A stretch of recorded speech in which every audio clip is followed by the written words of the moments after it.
Well, a very special day is here, July the 4th, Independence Day, and it's the 250th anniversary. So this is a big deal, a very big deal. And to celebrate, some friends and I are going to dress up in costumes from 1776, well, costumes in the style of 1776, and camp. And I want to share with you what I feel are works of art in the form of clothing. I undertook this venture over a year ago when I came up with this idea. No, not over a year ago, a little under a year ago when I came up with this idea with my friends. And I discovered some people working in the historic reenacting field that make clothing. The first person that I would love to share with you is someone you've already kind of met through my YouTube channel, Wilson Lacount, who makes leather breeches and who learned how to make leather breeches at Colonial, Williamsburg. He made me a pair of leather breeches. These just arrived, and they're stunning. I'm just so in awe of Wilson's work. Everything was hand stitched. Like, this was a huge amount of work that went into this garment. Even the buttons are covered with leather. Look at those buttons.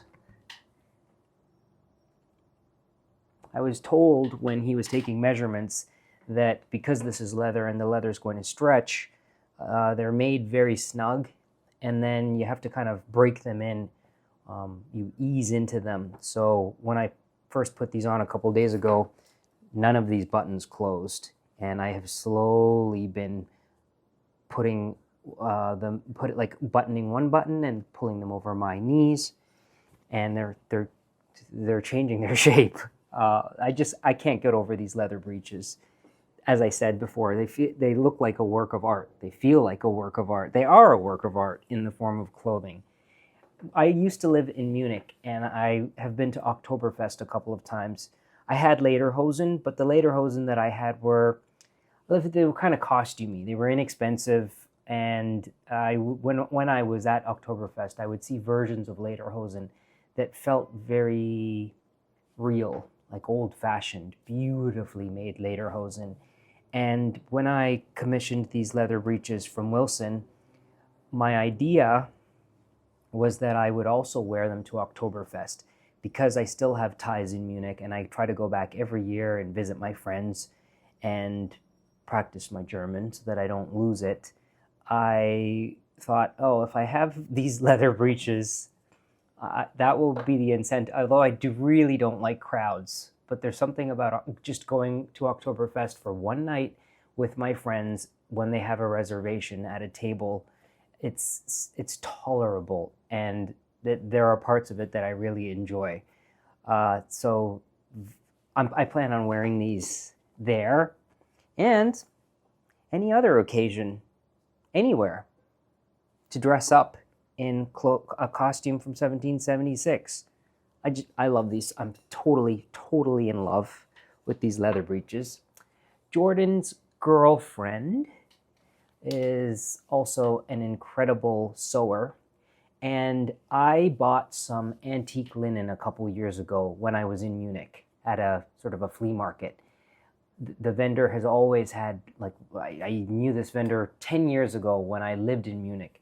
She's always had beautiful textiles, beautiful old textiles, and I've purchased linen towels from her, linen sheets from her, and she always has bolts of cloth, like old some of it's hand woven, and I found some narrow linen. So the selvage, like from selvage to selvage, it's about this wide. And that stuff, it was so fine, and it had been sized, and when I saw that, I thought this would make a very beautiful period shirt that's going to feel old. The idea was that I was going to make the shirt myself. I never got around to it, and I'm doing a million other things, and knew that I would not get this shirt done by July the 4th. I also wanted to sew it completely by hand, and when I came across Wilson's work and Wilson's girlfriend's work, her name is Jordan, I was just stunned. Like the way that she sews these shirts, the seam lines look like they're made by machine. So the shirt arrived, and this is it right here. An 18th century style shirt. Look at these, look at this stitching. The hand stitching on here and the gathering. Every aspect of this shirt has blown me away. The buttonholes at the cuffs.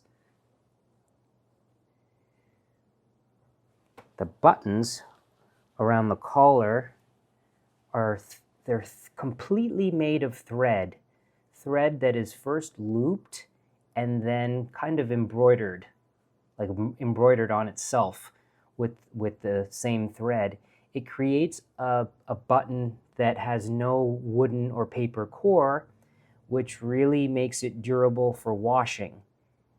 It's like a very practical button on a shirt like this, which would have been laundered regularly and would need to withstand the scrubbing. So, and boiling, because often this natural colored linen was boiled to get it totally clean. Look, there's also my initials. Jordan embroidered my initials in red silk at the neck. So this is my shirt. And then the waistcoat and the jacket, these two beautiful garments. So there's a cream colored waistcoat and a dark blue jacket. These garments were made by Ian Graves in Enfield, Connecticut, who started as a historic reenactor and then sort of discovered making clothes, making period clothes for reenactors. And now he just does this full time up there in Enfield. His handle, I found him on Instagram, is Royal Blue Traders. And I was just, again, in awe of his work. So this has been in the works for quite some time, and this was delivered this week. These two garments, so beautiful. I'm so excited. And the final thing that I'm going to be wearing is something that I have to complete myself. So I have this cocked hat that I brought back from Williamsburg. When I was there a couple months ago, the costume department outfitted me in a costume for my time there. And I loved the hat so much, my cocked hat, that I asked if I could purchase it. And they graciously allowed me to do that. So I purchased it and brought it back to New York. And then I was just doing some research, and I found a version of an 18th century cocked hat that has been all decked out. And I thought, I want to do exactly that. I want to do the same thing. The hat's so beautiful, and it feels really classy. So earlier this week, I went to one of my favorite shops here in New York, East Coast Trimming on 38th Street. And the wonderful thing about that shop is they have so many vintage and antique ribbons and trim. They acquired the collection of a wonderful store that used to exist called Hyman, Hendler and Sons, which I think it started in the early 1900s. And the Hyman Hendler collection of stock, there was a lot of stock when the company went out of business, was purchased by East Coast Trimming or incorporated into East Coast Trimming. And that stuff is still there, available for sale. So one of my guilty pleasures is going there, and when I need something specific that's historic, and speaking to the owner, Donna, or the two wonderful employees, Kate and Diana, and between the three of them, I always find what I need, because they know their inventory like the back of their hand. And for this hat, I showed them the picture of the original, and then they took me over to a case where it was all metal, like gold and silver threaded trim, and much of what was in the case was antique or vintage. So I found some trim. This stuff wasn't antique, but this is the trim that I'm going to use on my hat.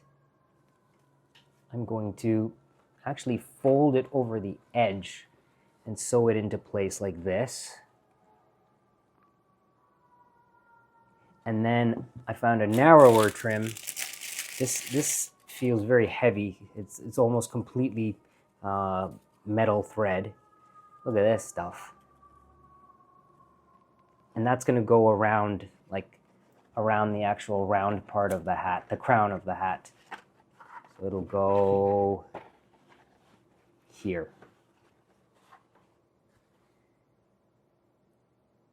And then just up the street is a feather store. I think it's called the Feather Place, also on 38th Street.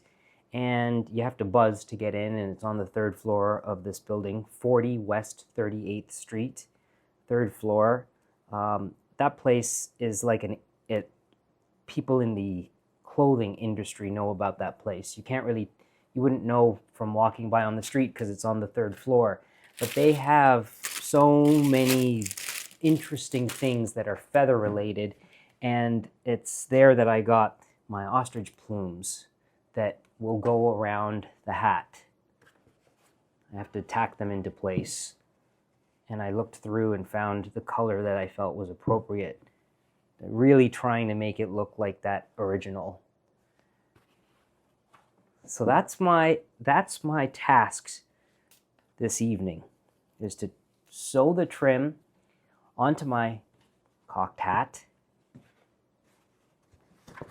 And then, well, maybe while I'm doing that, I will wear my leather breeches to stretch them out a little more.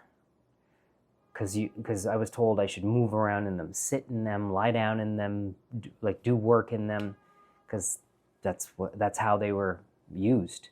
These weren't just formal at all. They were kind of like a sporting garment, especially for men who were riding horseback, equestrians. So I'm gonna put these on and attend to my task